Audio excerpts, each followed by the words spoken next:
Assalamualaikum warahmatullahi wabarakatuh. Hai anak-anak kelas 3, apa kabarmu hari ini? Alhamdulillah luar biasa, selalu sehat, cerdas, dan ceria. Hari ini kita akan belajar tentang perkembangan teknologi komunikasi. Tema 7, subtema 3. Kompetensi dasar 3.6 mencermati isi teks informasi tentang perkembangan teknologi produksi, komunikasi, dan transportasi di lingkungan setempat. Seperti biasa ya anak-anak, sebelum kita mulai belajar, diawali dulu dengan berdoa menurut agama dan kepercayaan kita masing-masing agar belajar hari ini dapat berjalan dengan lancar. Berdoa cukup.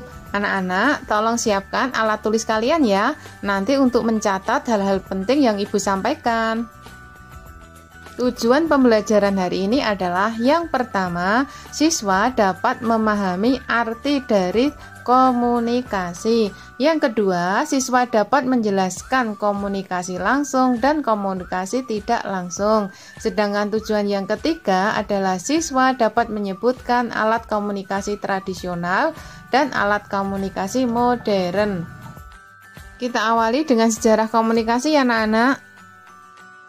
Komunikasi adalah cara penyampaian gagasan antar manusia. Tujuan komunikasi untuk mendapatkan informasi. Pada awalnya, komunikasi dilakukan secara tatap muka dan pesan disampaikan secara lisan. Namun, kebutuhan menyampaikan informasi secara tidak langsung sangat diperlukan, sehingga ilmu komunikasi juga semakin berkembang. Komunikasi ada dua jenis. Yang pertama adalah komunikasi langsung, yaitu komunikasi tanpa perantara. Contohnya berbicara dengan teman, orang tua, atau dengan bapak ibu guru.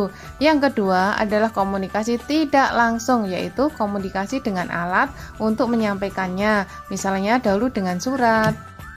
Jenis alat komunikasi ada dua ya, yaitu yang pertama adalah tradisional. Contoh alat komunikasi yang tradisional adalah ada asap, kentongan, daun lontar atau prasasti, kemudian surat, dan telegraf ya.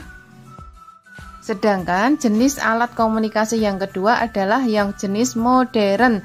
Contoh yang modern antara lain yang pertama ada koran, kedua radio, ketiga televisi, keempat telepon kabel, kelima telepon genggam atau handphone atau disebut juga dengan ponsel. Selanjutnya ada internet dan ada media sosial. Media sosial di sini contohnya ada YouTube, Facebook, Twitter, Instagram, dan lain-lain ya.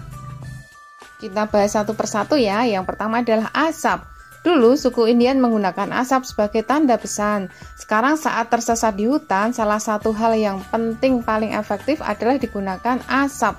Dengan mengepul asap secara terstruktur, orang yang melihat kepulan asap yang dibuat akan mengerti bahwa kepulan asap yang dihasilkan adalah sebuah pesan untuk meminta pertolongan. Kentongan. Di Indonesia dikenal adanya kentongan. Kentongan digunakan untuk menyampaikan informasi penting bagi warga.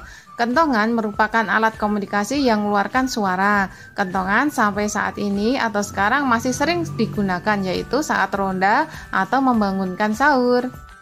Selanjutnya, daun lontar atau prasasti. Pada zaman dahulu, orang berkomunikasi dengan tulisan. Biasanya media untuk menulis orang di zaman dahulu adalah daun lontar atau prasasti. Prasasti atau daun lontar akan berisikan tentang informasi yang dapat dimengerti oleh orang yang membacanya. Bahkan banyak prasasti dari zaman dahulu ditemukan pada zaman sekarang yang telah berhasil diterjemahkan oleh para ahli. Berikutnya surat. Surat tentunya menjadi salah satu alat komunikasi yang paling tepat dalam menyampaikan kabar atau informasi. Sampai sekarang surat masih digunakan dalam menyampaikan informasi. Namun penggunaannya semakin ditinggalkan karena perkembangan teknologi yang sangat pesat ya. Ini adalah telegraf anak-anak. Telegraf merupakan sebuah alat komunikasi yang menggunakan peralatan listrik untuk mengirimkan dan menerima sinyal sesuai kode dalam bentuk pulsa listrik. Kabel-kabel tembaga yang terdapat di dalamnya berfungsi untuk mengirim sinyal dari jarak jauh. Berikutnya adalah koran.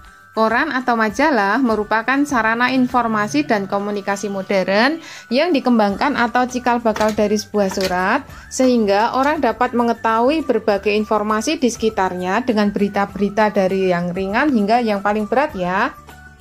Anak-anak, berikutnya adalah radio. Radio merupakan macam-macam alat komunikasi yang sangat penting sejak ditemukan. Radio berguna untuk dapat menerima informasi berupa suara atau sinyal dengan menggunakan gelombang elektromagnetik. Walaupun alat komunikasi ini semakin canggih, radio tetap eksis dalam menyampaikan informasi ya. Berikutnya adalah televisi. Kita dapat melihat orang dalam layar kaca televisi. Jadi tidak hanya mendengar suaranya saja ya. Televisi ini merupakan alat komunikasi modern yang digunakan dengan sifat yang cukup populer karena di Indonesia hampir seluruh rumah masyarakat memiliki televisi paling nggak satu buah ya. Berikutnya adalah telepon. Telepon, alat komunikasi. Ini menggunakan listrik sebagai penghubung ke orang lain dengan jarak yang cukup jauh. Manusia dapat berkomunikasi dengan baik. Telepon merupakan alat komunikasi modern yang diciptakan oleh Alexander Graham Bell pada tahun 1876. Selanjutnya adalah telepon genggam. Telepon genggam merupakan tingkatan yang lebih tinggi dari telepon kabel. Bahkan teknologi ini semakin berkembang seiring dengan berkembangnya zaman, sehingga terciptalah smartphone yang sudah menjadi barang wajib setiap orang di zaman modern ini ya. Tapi untuk anak-anak masih memerlukan pendampingan dari orang tua atau kakak ya. Ini adalah internet ya anak-anak. Dengan adanya internet sebagai media komunikasi dapat berjalan dengan lancar, efektif, dan efisien. Karena internet memiliki kata-kata seperti mendekatkan yang jauh. Kata-kata tersebutlah yang membuat banyak orang untuk kerap menggunakan internet sebagai sarana media komunikasi. Dari internet tadi akhirnya ada media sosial. Media sosial ini ikut andil dalam sarana-prasarana media komunikasi. Contohnya ada YouTube, WhatsApp, Facebook, Instagram, Twitter, dan lain-lain ya. Kalian sudah tidak asing ya. Baik, untuk yang Ibu jabarkan tadi, berikut adalah manfaat perkembangan teknologi komunikasi. Yang pertama, berkomunikasi menjadi lebih mudah, cepat. Kedua, mempermudah akses informasi. Ketiga, mempersingkat waktu dan memangkas biaya. Yang lain ada di bawah ini ya. Baiklah anak-anak, kita buat kesimpulan belajar hari ini. Yang pertama, komunikasi adalah cara penyampaian gagasan antar manusia dengan tujuan untuk mendapatkan informasi. Kedua, komunikasi ada dua macam, yaitu langsung dan tidak langsung. Yang ketiga adalah alat komunikasi ada dua jenis, yaitu modern dan tradisional. Untuk mengakhiri belajar hari ini, kita berdoa menurut agama dan kepercayaan kita masing-masing agar kita memperoleh ilmu yang bermanfaat. Untuk selalu diingat dan kita lakukan bersama-sama dalam masa pandemi ini, yang pertama adalah cuci tangan usai melakukan aktivitas atau usai belajar. Yang kedua adalah jaga jarak. Ketiga, memakai masker. Yang keempat adalah selalu menjaga kebersihan dan kesehatan. Selamat belajar dan tetap semangat. Wassalamualaikum warahmatullahi wabarakatuh. Thank you for watching.